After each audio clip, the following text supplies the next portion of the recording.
Économie, le MAC sur i24 News. Soyez les bienvenus. À la une aujourd'hui, l'éventualité plus crédible sans doute que jamais d'une vague massive d'émigration des Juifs de France en direction d'Israël. Après une année 2014 déjà record, la douleur, l'insécurité vont-elles encore amplifier la tendance? Israël, en tout cas, vous le verrez, s'y prépare. Immobilier, emploi, la dynamique économique permet-elle aujourd'hui un tel mouvement? Deux invités seront avec nous, Lionel Friedfeld et Cynthia Fitoussi. Voilà pour le sommaire, merci d'être avec nous. Tour du monde avant cela de l'actu économique du jour avec les prévisions d'abord réactualisées, celles de la Banque mondiale. 3% de croissance seulement attendue désormais pour l'économie mondiale en 2015 contre 3,4 annoncés en juin dernier. Et pour expliquer cette subite révision à la baisse, l'institution évoque la morosité de la conjoncture en Europe, au Japon ou du côté des émergents. Pessimisme étonnant à l'heure où la croissance américaine redécolle et où le pétrole est au plus bas. Insuffisant pour l'économiste en chef de la Banque mondiale qui regrette une fois de plus la difficulté à établir des prévisions fiables. Et en parlant de pétrole, une victime dont on parle assez peu finalement, victime de la chute des cours, c'est l'Écosse. Le baril de Brent de la mer du Nord a perdu 60% de sa valeur en 6 mois, 47 $. Du coup, le ministre écossais de l'énergie demande à Londres 3 mesures d'urgence, plus d'investissements dans les nouveaux champs, un crédit de taxe pour les nouvelles explorations et le retrait enfin d'une hausse de 12% du niveau de taxation. Nous pensons que ces 3 mesures sont nécessaires pour ramener la confiance et affronter le sérieux défi de la chute des prix du pétrole. Mais nous avons déjà vécu cela. Le baril est descendu à seulement 10 $ en 1986 et 1999. Depuis, c'est remonté. C'est une industrie dure, difficile, mais forte et résistante. Et un autre pays touché par l'effondrement des prix du baril, la Russie, qui s'attend maintenant à un pic d'inflation autour de 17% au printemps qui vient, en rythme annuel. Moscou subit toujours l'effondrement de sa monnaie, le rouble, amplifié par les sanctions et les embargos. L'an dernier, l'inflation atteignait déjà 11,4%, avec une croissance du PIB comprise entre 0,5 et 0,6% seulement. Voilà un tableau qui contraste évidemment avec la vigueur de l'économie américaine. 5% de croissance, on le rappelle, au troisième trimestre 2014. Et hier, à Washington, vous le voyez, Barack Obama s'en est félicité une nouvelle fois. Il espère voir ses performances s'amplifier en 2015 et en appelle au partenariat entre son camp, les démocrates, et les républicains, maître absolu désormais du Congrès. Nous pouvons maintenir les progrès de notre économie. La reprise est robuste. Nous avons obtenu 58 mois consécutifs de croissance de l'emploi dans le privé, soit environ 11 millions d'emplois. Nous produisons plus d'énergie que jamais. Le déficit a été réduit de 2/3 et nous commençons enfin à voir un mouvement de hausse des salaires.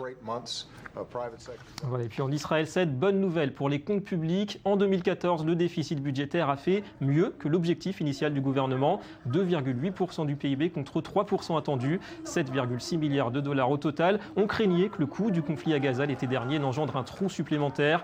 Il n'en est rien donc finalement, grâce notamment à des coupes dans les dépenses sociales. Allez, on ouvre notre grand dossier du jour. Depuis le drame qui a touché la semaine dernière la communauté juive à Paris, l'hypothèse d'un exode massif des Juifs de France revient sur le devant de l'actualité. Ils sont entre 500 et 600 000 et les appels du Premier ministre israélien en faveur de cette émigration, l'ALIA, n'ont pas échappé à l'exécutif français. Une question, l'économie israélienne a-t-elle les atouts pour réussir une telle intégration aujourd'hui? On va d'abord interroger l'économiste Jacques Bendelak, professeur au collège universitaire de Netanya. Bonjour, est-ce qu'une ALIA massive des Juifs de France pourrait finalement constituer un vrai relais de croissance pour Israël? L'économie d'Israël de 2015 est une économie qui a du mal à redémarrer. Et donc l'émigration des Juifs de France serait un facteur très favorable à l'économie israélienne. C'est une population aisée, une population diplômée, une population expérimentée et donc qui va donner à l'économie israélienne un supplément en termes d'emploi, en termes de fiscalité, en termes de consommation. Et donc tout ça, effectivement, ça va redynamiser l'économie israélienne et lui permettre d'avoir un taux de croissance sans doute plus élevé qu'elle ne l'aurait eu sans cette émigration importante. Merci Jacques Bendelak. Avant d'accueillir nos invités, un état des lieux. Anthony Lesme passe en revue pour nous les principales problématiques induites par cette éventualité d'une vague d'immigrants français donc en Israël, immobilier et emploi. Voici son reportage. Les Juifs ont le droit de vivre dans de nombreux pays et c'est leur droit d'y vivre en toute sécurité. Mais je crois qu'ils savent au fond de leur cœur qu'ils ont un pays, l'État d'Israël. Depuis Jérusalem au mont des Oliviers, Binyamin Netanyahou a tendu une nouvelle fois la main aux Juifs de France. Comme en son temps les anciens premiers ministres Ariel Sharon ou Yitzhak Shamir, il les a invités à émigrer en Israël ou, comme on dit en hébreu, à faire leur alia. Ils sont déjà plus de 6 000 à avoir franchi le pas en 2014, un chiffre qui pourrait doubler en 2015 après les tragiques événements de Paris qui ont coûté la vie à 17 personnes, dont 5 juifs. L'État hébreu est-il prêt à accueillir cette nouvelle vague d'immigration? Yair Lapid, invité d'I24 News, n'en doute pas. Nous avons les moyens et les capacités pour accepter, pour accueillir, pour embrasser, pour aider les 10 000, les dizaines de milliers qui voudraient venir ici. Cet optimisme n'écarte pas les difficultés, notamment en termes immobiliers. Avec sa natalité élevée et son territoire exigu, Israël subit déjà une forte pression foncière. Aujourd'hui, près d'un acheteur étranger sur 3 est français. Nir est promoteur immobilier à Ra'anana, une ville très prisée par les Français à une vingtaine de kilomètres de Tel Aviv. Et selon lui, le mouvement ne cesse de s'amplifier. Auparavant, les Français cherchaient des appartements pour vivre à une résidence de vacances. Aujourd'hui, ils cherchent des appartements pour y vivre. Il y a de plus en plus de familles qui arrivent à Ra'anana et qui veulent s'installer. Très prisées par les Français, les villes en bord de mer, là où les prix ont déjà littéralement explosé ces 10 dernières années. Et là encore, la situation pourrait s'aggraver. Je pense que la venue des Français ou des étrangers en Israël va générer à la hausse les prix de l'immobilier en Israël. Mais cette hausse des prix pourrait décevoir l'électorat israélien à qui on promet depuis 2011 une baisse du coût de la vie. Autre problématique pour les nouveaux immigrants, l'emploi. Le taux de chômage en Israël n'est que de 5,7%, bien loin des 10,4% en France. Si Israël peut ainsi bénéficier d'une nouvelle main-d'œuvre, pour beaucoup formée et éduquée, les nouveaux immigrants, les Olim comme on les appelle, peuvent rencontrer de nombreux obstacles. Nous nous sommes rendus à l'ONG Gvaim qui les aide à trouver un emploi qualifié. Il y a tant de bureaucratie et les Olim ne savent pas quoi faire. Si en effet le gouvernement a déclaré tout faire pour simplifier le processus, il faut que les bonnes intentions soient traduites en action. Autre difficulté, l'équivalence des diplômes. Beaucoup de nouveaux immigrants sont très qualifiés mais ont du mal à transposer leurs compétences en Israël. Une préoccupation de l'agence juive. Il y a des blocages qu'il faut lever concernant l'homologation et l'équivalence de diplômes professionnels, concernant l'apprentissage de la langue et l'insertion dans le monde du travail. Le véritable défi, c'est l'insertion dans le monde du travail. Exactement. De la prise de conscience aux actes, Israël semble prendre son temps. Même si dans les années 90, l'État hébreu a réussi à absorber des centaines de milliers de juifs russes, des personnes aujourd'hui insérées dans la société israélienne.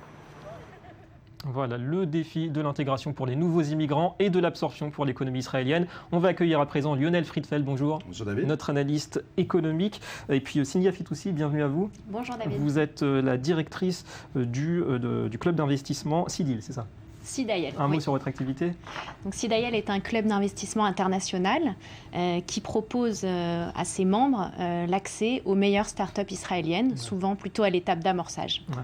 Alors Lionel, je me tourne d'abord vers vous. On l'entend beaucoup ces jours-ci, les Juifs de France doivent faire leur alia, unanimité quasiment au sein de la classe politique israélienne. Qu'en dit l'économiste que vous êtes? Alors, effectivement, c'est d'un point de vue économique, en tout cas, Israël est prêt à accueillir ces Juifs de France. Pourquoi? Parce que la croissance est robuste en Israël, 2,6% en 2014. Elle a été notamment ces dernières années entre 3 et 5%. Deuxièmement, parce que le PNB par habitant est quasiment de $40 000 en Israël par tête. Il est de 40... de l'Occident. Ouais. Oui, $45 000 pour la France. Donc, on va dire l'écart est vraiment assez proche. Troisièmement, parce que le taux de chômage est extrêmement bas. Au dernier trimestre de 2014, il était de 5,6%. Et dernièrement, parce que la dette israélienne est très bien notée, notamment par Standard & Poor's, avec un A+, et on va dire que le déficit budgétaire a été pour 2014 de 2,8%, et donc sous cette fameuse barre des 3%, virtuellement les critères de Maastricht. Ouais, au-dessus des objectifs. Donc des reins solides, et puis un besoin aussi quand même d'immigration pour renforcer le marché. Alors effectivement, puisqu'il y a des grandes entreprises, il ne faut pas l'oublier, ce n'est pas simplement la Startup Nation, mais il y a des grandes entreprises, notamment comme Teva, leader dans le générique, dans la pharmacie. Et d'ailleurs, il y a déjà des Français qui dirigent Teva. Elisabeth Kogan est une des responsables de la recherche et développement.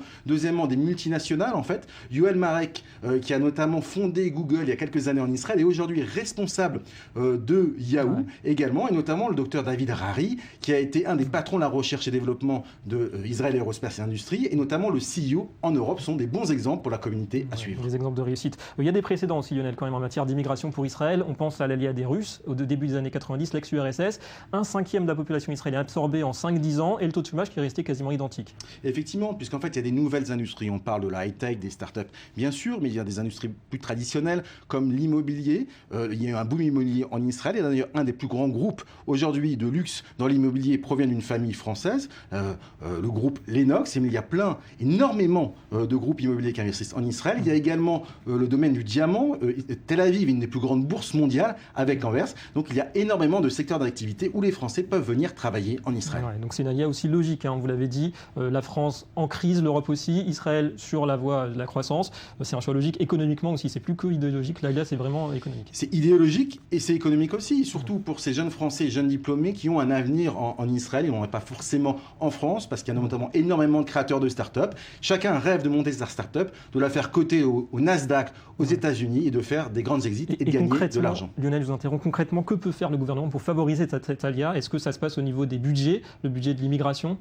Alors, il y a plusieurs choses. Il y a effectivement l'agence juive qui accompagne en fait l'ALIA. Il y a des organismes, des NGO, comme les métiers aussi. Voilà, exactement, comme Gvaim, en fait, qui aide les jeunes diplômés. Il peut avoir la Chambre de commerce Israël-France qui donne notamment des pistes, des solutions en termes d'emploi. Il faut aussi savoir réseauter, élargir son network en Israël pour trouver de l'emploi. C'est sans doute peut-être un peu plus difficile qu'en France, mais ça vaut le coup. Ouais. Je me tourne vers vous maintenant, Cinta Fitoussi. Concrètement, l'ALIA, pour beaucoup de Français, ce sera quand même un pied en France, un pied en Israël. Est-ce que ça correspond finalement à l'esprit start-up, l'esprit israélien ? Absolument. On a vu dans les derniers mois notamment, on a eu pas mal de demandes en fait, notamment de dirigeants français par exemple, de sociétés qui ont vendu leur société, qui pensent à vendre leur société, en tout cas qui pensent petit à petit à une transition et qui nous demandent des investissements intelligents, ce qu'on appelle du smart investment, donc de pouvoir à la fois participer au capital d'une start-up, mais aussi de coupler cela avec potentiellement la distribution de ce produit en France en utilisant, en leverageant leurs contacts, leur savoir-faire, leurs compétences. Donc un vrai potentiel au niveau des projets bilatéraux d'investissement, c'est une aubaine finalement pour Israël aussi, au niveau high-tech. J'en suis convaincue, je pense que des équipes qui sont formées à la fois d'Israéliens avec leur ambition, leur prise de risque, ce sont des fonceurs, et de l'autre côté des Français avec leurs compétences, leur rigueur, leur peut-être... plus de process, plus d'expérience dans des grands groupes. Je pense que les deux combinés donnent vraiment la Dream Team. Ouais, d'ailleurs, vous sentez déjà de l'intérêt, de l'espoir aussi peut-être auprès des Israéliens par rapport à cette alliance à venir peut-être des Français? Je pense qu'ils connaissent peu les Français, ils connaissent peu le marché français. Souvent, ils se tournent vers les États-Unis, parfois vers l'Asie. L'Europe reste un petit peu la troisième option, je dirais. De par les barrières à la fois culturelles, de langue. Donc ça leur paraît assez inaccessible. Donc lorsque des Français viennent vers eux et leur disent « je peux plus ou moins t'apporter des solutions sur un plateau, je connais le directeur de telle banque ». Pardon ? Les structures sont là. Les structures sont là et ils sont très ouverts. Ils ne connaissent pas. Il y a une partie encore éducation à faire. Je pense que les Français doivent encore montrer leurs compétences. Mais une fois que cette barrière sera franchie, le potentiel est énorme. Ouais. Lionel, pour finir, un mot de la France. Le départ des Juifs, ça a aussi un impact économique pour Paris ? Évidemment, puisqu'il y a des entreprises en fait, qui se vendent, des dirigeants d'entreprises qui vendent leurs entreprises. Donc c'est moins d'activité, effectivement, pour la France. Mais en fait, on est dans un processus de globalisation mondiale. Il y a beaucoup de dirigeants, notamment, en fait, qui mettent leur entreprise à l'étranger, au Luxembourg ou dans des paradis fiscaux. Donc ça participe à cet échange international. Eh bien, merci beaucoup à tous les deux d'avoir répondu à nos questions sur ce plateau. On va passer au Media Watch. La revue de presse avec Johanna Citruc. On revient sur la vague de terreur en France la semaine dernière. Bonjour Johanna. Bonjour David. Et la presse qui parle aussi des conséquences économiques.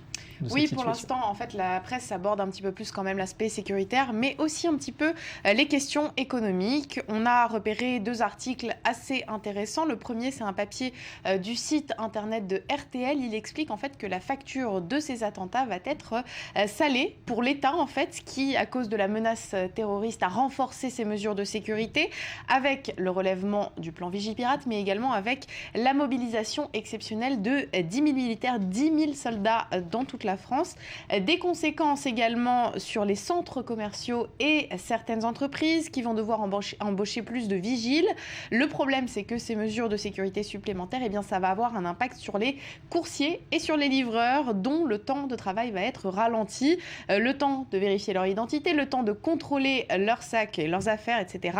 En tout, les entreprises de ce secteur estiment que leurs employés vont perdre environ 45 minutes par jour à cause de toutes ces procédures. Ça fait beaucoup à force. Et puis Johanna, un impact négatif aussi sur les soldes qui ont débuté mercredi dernier, c'est ça? Oui, il s'agit cette fois d'un article du Parisien. En fait, à cause de ces attentats, les Français ont complètement zappé les soldes, certains par peur de nouvelles attaques et d'autres parce qu'ils n'avaient pas ça en tête, parce qu'ils préféraient en fait regarder, suivre l'actualité plutôt que de faire du shopping. On peut le comprendre. D'après un sondage qui a été réalisé sur quelques 1500 personnes, eh bien seuls 49%, un petit peu moins même de 49% des Français ont fait les soldes le week-end dernier, une baisse de quasiment 4 points par rapport à 2014. C'est assez sensible. Merci Johanna et à demain. À demain. Voilà, fin de cette édition. Merci à vous d'avoir été avec nous. Économie Le Mag revient demain sur i24 News.